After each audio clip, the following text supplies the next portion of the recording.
بسم اللہ الرحمن الرحیم۔ سورہ زلزال آیت نمبر 2۔ وَأَخْرَجَتِ الْأَرْضُ أَثْقَالَهَا۔ وَأَخْرَجَتِ اور نکالے گی، اردو زمین، اثقالها، اثقالها ثقل کی جمع ہے، معنی بوجھ، بوجھ اپنے، اور وہ اپنے اندر کے سارے بوجھ نکال دے گی۔ and the earth will throw up all her burdens۔ یہ وہی مضمون ہے جو سورہ انشقاق آیت نمبر 4 میں اس طرح بیان کیا گیا ہے کہ وَأَلَقَّتْ مَا فِيهَا وَتَخَلَّتْ، اور جو کچھ اس کے اندر ہے اسے باہر پھینک کر خالی ہو جائے گی۔ اس کے کئی مطلب ہیں۔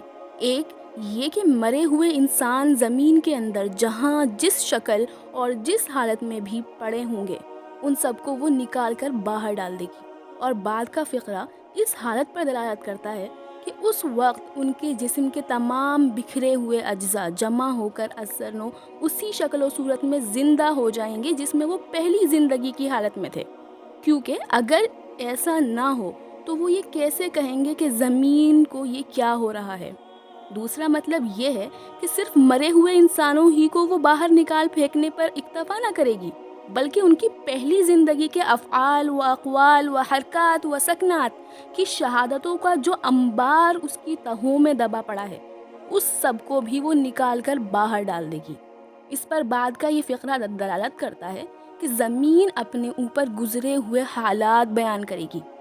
تیسرا مطلب بعض مفسرین نے یہ بھی بیان کیا ہے کہ سونا، چاندی، جواہر اور ہر قسم کی دولت جو زمین کے پیٹ میں ہے اس کے بھی وہ ڈھیر کے ڈھیر باہر نکال کر رکھ دے گی، اور انسان دیکھے گا کہ یہی ہیں وہ چیزیں جن پر وہ دنیا میں مرا جاتا تھا، جن کی خاطر اس نے قتل کیے، حقداروں کے حقوق مارے، چوریاں کی، ڈاکے ڈالے، خشکی اور تری میں قذاقیاں کی، جنگ کے معرکے برپا کیے اور پوری قوموں کو تباہ کر ڈالا۔ آج وہ سب کچھ سامنے موجود ہے اور اس کے کسی کام کا نہیں ہے، بلکہ اس کے لیے عذاب کا سامان بنا ہوا ہے۔ یعنی سارے مردے جو زمین میں دفن ہیں وہ باہر آ جائیں گے، اور زمین میں جو خزانے دفن ہیں زمین ان کو بھی اگل دے گی۔ ایک حدیث میں ہے کہ جس کسی نے مال کی خاطر کسی کو قتل کیا ہوگا، یا جس نے مال و دولت کی خاطر رشتہ داروں کا حق پامال کیا ہوگا، یا اس کی خاطر چوری کی ہوگی، وہ اس کو دیکھ کر یہ کہے گا کہ یہ ہے وہ مال جس کی وجہ سے میں نے یہ گناہ کیے تھے۔ پھر کوئی بھی اس سونے اور چاندی کی طرف توجہ نہیں دے گا۔ جزاکم اللہ خیر۔